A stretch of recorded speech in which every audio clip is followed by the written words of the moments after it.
Ayan guys, dahil po ako ay nagugutom at nandito po ako sa bundok, ay naghagila po ako ng saging. Ito po ay ilalabong ko para naman po maibsan po yung aking pong gutom kasi wala po tayo rito makain. Narito po ako ngayon guys sa bundok at talaga naman pong kahit saan po tayo dito tumingin ay wala po tayo rito mahihingan ng pagkain. Kaya ito sariling sikap, naghagila po ako dito ng saging at nakakuha naman po tayo dito ng 3 piraso para naman po tayo ay may maluto po sa araw po nito. Lulutuin natin ito guys sa pamamagitan ng pagbabangi. Okay? Ang kailangan guys, ang pagbangin to guys ay yung mayroong pang balat ha. Huwag po ninyong babalatan para hindi po siya as in masunog. Eh guys, may inihanda ako dito na mga bunot. Ito ilalagay natin dito sa pinakang ilalim para siya ay maluto. Ito guys ay kapag ka naluto ay ito hindi para siya binangya, para siyang nilabon lamang. Ayan, napakasarap po nito guys kahit po ito ay hilaw ha. Ayan, ganito lang guys ang gagawin nyo.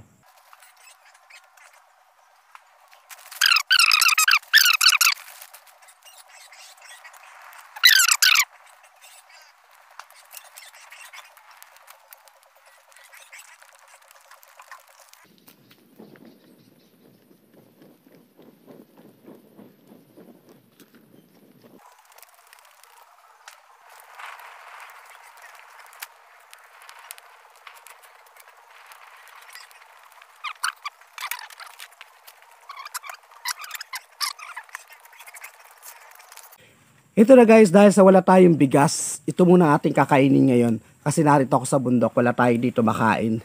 Ayan. Ayan natin to guys ha. Mukhang yan, sarap ha. Ayan. Mukha siyang sunog, pero pagka binuksan mo siya, ay para siyang nilabon. Ha? Ayan guys to.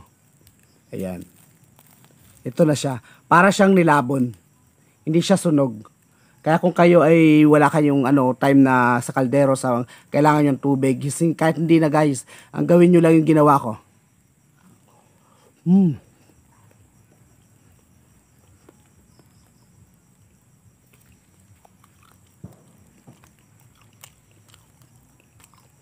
Grabe.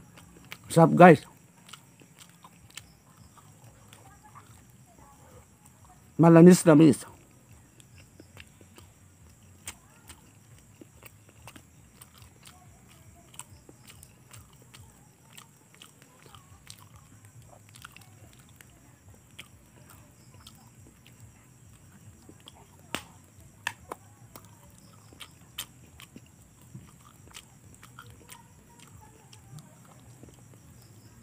Kung titingnan mo, sa labas siya ay sunog.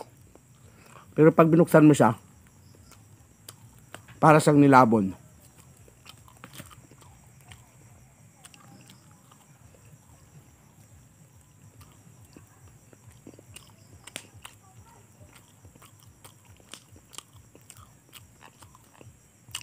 Hupa ang ating pagkagutom dito guys, pagka tayo meron ditong saging sa bundok. Ayan. Pag wala tayong bigas, pwede na ang saging.